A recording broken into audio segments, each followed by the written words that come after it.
أهلا وسهلا بيكم أعزائي مشاهدين ومتابعين قناتنا اليوم. النهاردة معادنا مع فيديو جديد. طبعا الفيديو اللي احنا نزلناه الأخير بتاع عمرو أديب يعني لقى قبول كبير جدا من الناس وانتشر بشكل كبير وحقق أرقام كويسة جدا، وده اللي احنا كنا متوقعينه من الفيديو ده. احنا كنا عارفين ان رد عمرو أديب على الموضوع ده هيكون ليه صدى كبير عند الناس، لكن للأسف التعليقات كانت إيجابية وتعليقات سلبية جدا. يعني تعليقات إيجابية إن فعلا كلام عمرو أديب عنده حق، إن ما ينفعش هو واحد زي معاذ عليان يغلط في المسيحيين أو يغلط في المسيحية أو يغلط في العذراء أو يغلط في الكتاب المقدس أو يغلط في زوجات الكهنة. ناس كانت مؤيدة ده، وناس تانية كانت بتقول لأ عادي، ايه يعني لما يتصل بيهم، وايه يعني لما يكلمهم والمفروض يردوا عليه علشان يثبتوا صحة العقيدة، والمفروض ان هم يواجهوه، والمفروض ان هم يكونوا جاهزين لكل اسئلته. يعني كانوا بيتكلموا بشكل فيه نوع من انواع الهجوم شوية، ولكن في المجمل كان حوالي 70% من التعليقات ايجابية جدا، وكان مسلمين كتير جدا منهم مقتنعين تماما ان ما ينفعش نغلط في بعض او نهين بعض بهذا الشكل. بعد موضوع الفيديو بتاع الاستاذ عمرو أديب اتكلم على طول اسلام البحيري في نفس النقطة اللي كان بيتكلم فيها عمرو أديب، ولكن كان بيقول ان واحد زي معاذ عليان مفيش فرق ابدا بينه وبين محمود شعبان، لان زي ما انتوا عارفين ان محمود شعبان كان موجود في مجادلة مع اسلام البحيري قبل كده مع طوني خليفة، وكانت يعني مشادة كبيرة جدا بينهم، وكان في هجوم يعني قاسي جدا بين الاتنين بسبب المسيحيين برضو. يعني برضو اسلام البحيري كان بيدافع عن المسيحيين، ولكن كان محمود شعبان كان بيقول ان ما ينفعش يكون رئيس للبلد واحد مسيحي، بسبب ان ده يعني ببعض النصوص يكون هو واحد من الكفار. وطبعا هنا كان بيعترض جدا اسلام البحيري على الكلام ده. طيب في نفس الوقت اتكلم اسلام البحيري وقال ان واحد زي معاذ عليان الاهتمام بيه هو اللي بيعمله قيمة، الاهتمام بالشخص ده هو اللي بيعمله قيمة. لو انتوا سبتوه من غير ما تتكلموا معاه او من غير ما تردوا عليه، هنا هياخد قيمته الحقيقية. انما ان احنا نشغل بالنا بيه، هنا انتوا بتعملوا له قيمة من غير ما تاخدوا بالكم، وبتعملوا له شعبية من غير ما تاخدوا بالكم.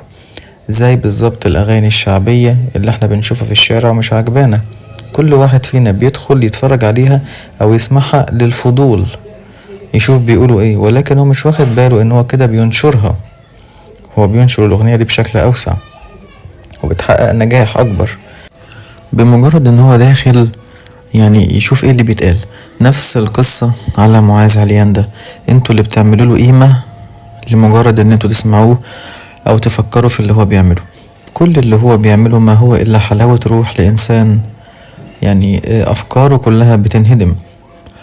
اوعوا يعني يهزكوا كلمة إن هو بقاله 20 سنة بيدرس الفروق بين الأديان. مفيش الكلام ده. حتى لو الناس اللي هو بيتكلم معاها، الناس دي عندها 70 سنة و60 سنة، يعني قد عمره وقد 20 سنة اللي هو درسهم 3 مرات.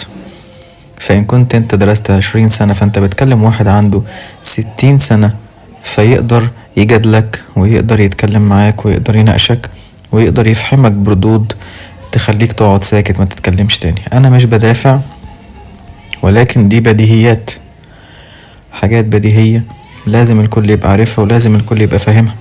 اوعوا تفكروا في يوم من الايام ان رجال الدين المسيحي عاجزين عن الرد عن اي سؤال بيتوجه لهم. كل الاسئلة اللي بتتسأل ليها اجابات، اكيد ليها اجابات، لان لو سؤال واحد بس تعجز عنه الكنيسة كلها عن الرد، هذا معناه انهدام هذه الديانة.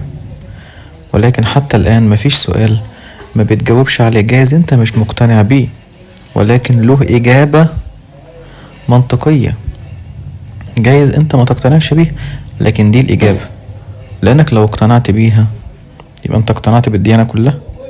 فأكيد في حاجات احنا هنختلف عليها وحاجات هم هيختلفوا عليها، لأن الاختلاف مطلوب، والاختلاف يعني ده حقيقة موجودة في حياتنا. أنا بوجه كلامي لكل الناس اللي بتسمع معاذ عليان، وكل الناس اللي شايفة إن هو بطل شعبي بأنه بيوجه أسئلة ومحدش بيرد عليه. صدقوني ده إنسان تافه وأتفه من التفاهة، وأتفه من إن الإنسان يذكر اسمه. إن كنت أنت شاطر وبقالك 20 سنة بتدرس الاختلاف بين الأديان، ممكن تجادل على ترابيزة اجتماعات، ترابيزة جدال، مش في التليفونات. محدش بيجادل حد في التليفونات. انت ما ترضاش ان واحد مسيحي يتصل بشيخ الازهر في التليفون يقوله انا عايز اسألك اسئلة في الدين الاسلامي. انت اكيد هتتريق على الموضوع ده. امال انت عايزه يعمل ايه؟ عايزه يقعد وجها لوجه لهذا الشيخ، مش كده؟ انت عايزه يعمل كده لان ده الصح. الحوار له اداب، في اداب للحوار. واوعى تفكر ان التليفون ده هو نوع من انواع الحوار، ابدا. ده وسيلة يعني للكلام المختصر، مش للنقاشات ولا الجدالات ولا المحاورات ولا النزاعات، لا مش ده. لكن انت عايز تجادل حد، انت بتقعد معاه في برنامج، بتقعد معاه في قعدة، بتقعد معاه على ترابيزة وتتكلموا وتجادلوا بعض بالمنطق، بالأدلة، بالأدب، بالذوق، وباحترام رأي الآخر. لكن ان انت تطلع تشتم المسيحيين عمال على بطال فهذا خطأ كبير. انك تطلع تغلط في أساقفة أو مطرنة فهذا خطأ كبير. الناس دول رهبان، وأنا أدرى بالرهبان منك. أنا عارف الرهبان أكتر منك، وبيوصلوا لدرجة من درجات الروحيات الكبيرة جدا جدا جدا اللي انت يعني ما تتخيلهاش. الناس دي يعني معجزات تعمل، الناس دي تعرف المستقبل، الناس دي بتشفي أمراض، الناس دي بتطلع شياطين من على ناس، ليهم معجزات كتير جدا. دي ناس سابت كل العالم وقاعدة بتشتغل وتصلي. فاوعى تنسى نقطة ان الناس اللي انت بتتكلم معاها دول ان كانوا أساقفة ولا مطرنة، الناس دي رهبان. آخر حاجة عايز أقولها لك، المسيحية مش مستنية منك ان انت تسألها سؤال يهزها ابدا، لان المسيحية شافت من ده كتير وقبلت من ده كتير جدا، من جوه الكنيسة ومن براها. ولحد النهاردة الكنيسة صامدة وواقفة ومستقرة وعايشة في سلام. في انقسامات، لكن الانقسامات دي موجودة في كل الأديان. الإسلام نفسه فيه انقسامات، وفي شيعة وفي صوفيين وفي بهائيين وفي ناس كتير، يعني علويين، في ناس كتير جدا.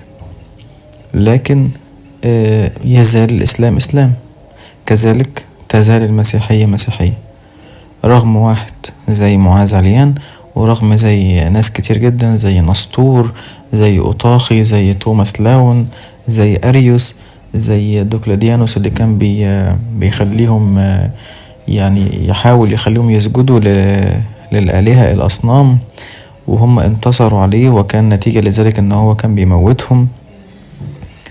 حتى العصر بتاعه موجود في التاريخ ومسمى بعصر الاستشهاد او عصر الدم. يعني مش هيجي واحد زي معاذ عليان هو اللي يخوف الناس دي، ولا هو اللي يرهبهم، ولا هو اللي يهزهم، ولا هو اللي يعمل لهم بلبلة في الكنيسة. يا ابني انت اقل من كده بكتير، فوق لنفسك.